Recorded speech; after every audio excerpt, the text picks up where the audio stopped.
Nous, chers frères et sœurs en Christ, que la grâce, la paix et la miséricorde de notre Seigneur Jésus-Christ vous soient abondamment multipliés. Shalom et bienvenue dans cette nouvelle vidéo de 7 minutes de pain quotidien du 1er mai 2026. Nous rendons grâce au Seigneur qui nous a accordé cette faveur, cette opportunité, cette grâce de voir ce nouveau mois de l'année 2026. Nous rendons donc grâce abondamment pour cela. Nous allons lire aujourd'hui le livre de Actes des Apôtres, chapitre 13, nous allons lire le verset 30. Nous poursuivons notre lecture que nous avons commencé depuis dans ce livre de Actes des Apôtres et nous sommes rendus au chapitre 13. Et dans ce verset 30-ci, nous allons continuer à voir le discours de l'apôtre Paul dans la synagogue à Antioche de Pisidie où il se trouvait avec l'apôtre Barnabas, le Saint-Esprit les ayant envoyés là-bas pour annoncer la bonne nouvelle de l'Évangile. Arrivés dans cette île de Chypre, ils sont allés à Paphos où le Saint-Esprit les a conduits à convertir le proconsul qui était dans cette ville-là. Après qu'il ait été pendant plusieurs années trompé par un certain nommé Bar-Jésus qui avait notre nom, enfin un magicien, il s'appelait Élymas le magicien. Et la sentence du Seigneur est tombée sur lui, il a été aveugle pour un temps. Et l'Esprit de Dieu a conduit les apôtres donc à aller à Antioche de Pisidie où ils sont entrés dans une synagogue juive. Les chefs de la synagogue, après le message, ils leur ont demandé si vous avez quelques exhortations à adresser au peuple, parlez. Ça, c'était véritablement une invitation, comme si le Seigneur le disait, venez, dites la vérité, annoncez la parole à ces juifs pour les faire sortir de la loi. Ils sont encore bloqués dans la loi, ils sont encore fermés dans la loi, alors qu'en réalité, le salut et la vie éternelle sont déjà venus vers eux, à savoir Jésus-Christ. Alors, l'apôtre Paul a pris la parole, il a commencé par Abraham, il a remonté les Écritures jusqu'à dire, c'est ce que nous avons vu au verset 23, que Jésus-Christ le proclamait cela clairement, que Jésus-Christ est le sauveur qu'Israël attendait. Il est donc maintenant en train d'expliquer un peu plus en détail, un peu plus en profondeur sur la vie de notre Seigneur pendant qu'il était sur la terre. Et au verset précédent, nous avions vu qu'il a dit comment le Seigneur a été mis dans une tombe. Ils ont accompli, en fait, en le faisant mourir, ils ont accompli ce qui était prévu de lui par les prophètes. Les prophètes l'ont prophétisé, les Écritures le disaient déjà. Et ils l'ont donc déposé dans un sépulcre. Et le verset 30 que nous allons lire aujourd'hui est un verset court, particulier, mais extrêmement profond et extrêmement puissant. C'est un verset extrêmement puissant, car c'est le verset en réalité qui résume l'œuvre de la croix du Seigneur. Qu'est-ce que ce verset nous dit?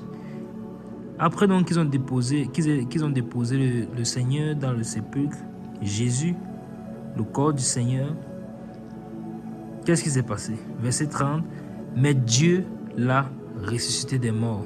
Alléluia. Je vais relire le verset. Mais Dieu l'a ressuscité des morts. Mais Dieu l'a ressuscité des morts. Mais Dieu l'a ressuscité des morts.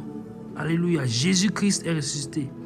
Jésus-Christ est ressuscité. Il a été placé dans un tombeau, mais Dieu l'a ressuscité des morts. Il a été placé dans un sépulcre, mais Dieu l'a ressuscité des morts. Il n'est pas resté mort. Son corps n'a pas vu la corruption. Le prophète David avait déjà prophétisé cela. Son corps n'a pas vu la corruption. Son corps ne pouvait pas voir la corruption. Alors Jésus-Christ est donc mort, mais il est ressuscité. Il est ressuscité, premier-né d'entre les morts. Il est ressuscité. Il est ressuscité. Il est vivant. Il vit et règne éternellement. Et grâce donc à cette œuvre accomplie de la croix et à cette résurrection que le Seigneur, que le Père lui a accordée, qu'est-ce qui se passe? C'est grâce à cela que la foi en lui nous accorde donc la vie éternelle, à ce que lorsque nous croyons en lui, nous aussi donc qui étions morts, parce que vivant dans le monde, éloignés de Dieu, sans Dieu dans le monde, nous étions donc éloignés de Dieu, nous étions morts.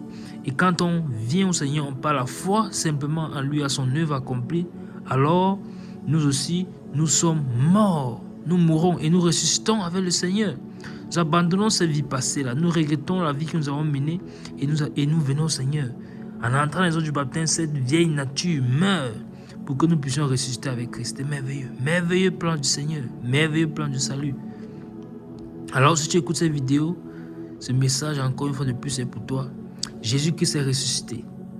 Et la vie éternelle se trouve en lui. Il est la vie éternelle. Tout homme qui meurt sur la terre passera devant le jugement de Dieu. Vivant comme mort d'ailleurs, nous tous nous passerons. Maintenant, qu'est-ce qui va justifier l'homme devant Dieu?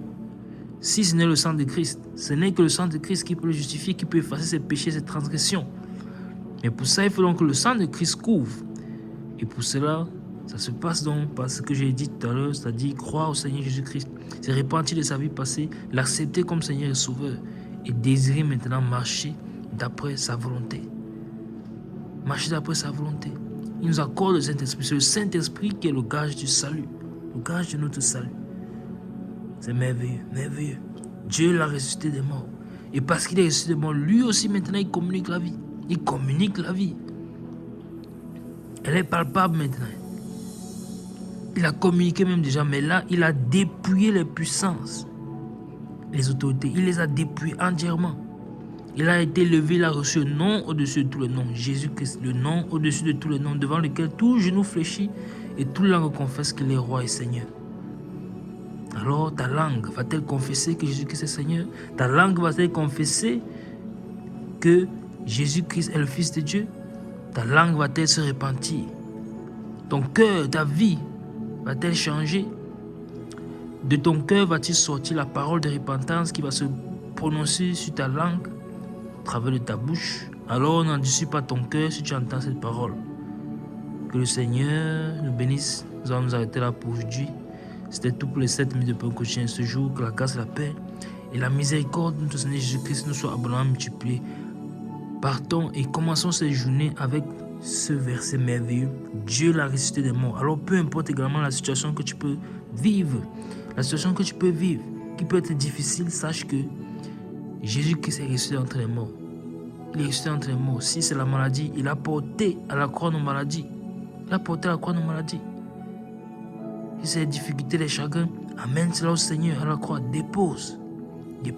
Christ est ressuscité. Il a fait l'oméga et il nous soutient. Il prend soin de nous et rien ne peut le dépasser car rien ne lui est impossible. Nous arrêtons là. À nous revoir par la grâce de Dieu dans la prochaine vidéo. Que la grâce du Seigneur soit abondamment répandue sur nous. Shalom.